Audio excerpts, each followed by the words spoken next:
बिस्मिल्लाहिर्रहमानिर्रहीम। Daily Mohammad channel की तरफ से आज मैं अपने दोस्तों को रसूल अल्लाह सल्लल्लाहु अलैहि व आलिहि वसल्लम का बहुत ही प्यारा फरमान बताऊंगा। उससे पहले मैं अपने तमाम दोस्तों से गुजारिश करूंगा कि इस वीडियो को आपने आगे ज़रूर शेयर करना है। तो शुरू करते हैं। बिस्मिल्लाहिर्रहमानिर्रहीम। रसूल अल्लाह सल्लल्लाहु अलैहि व आलिहि वसल्लम ने फरमाया, 3 शख्स ऐसे होंगे कि इनकी आंखें जहन्नम को ना देखेंगी। एक वो आंख जिसने अल्लाह के रास्ते में पहरा दिया, दूसरी वो आंख जो खशियत इलाही से अश्कबार होगी, और तीसरी वो आंख जो अल्लाह की हराम करदा चीज़ों को देखने से रोके। किताब का हवाला ये नीचे मौजूद है, आप देख सकते हैं।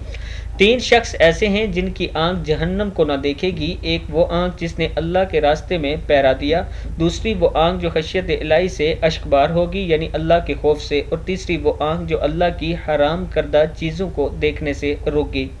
इस वीडियो पर आप दोस्तों ने ज़रूर अमल करना है और इस वीडियो को आगे ज़रूर शेयर करना है। अस्सलामु अलैकुम वरहमतुल्लाहि वबरकातुहू।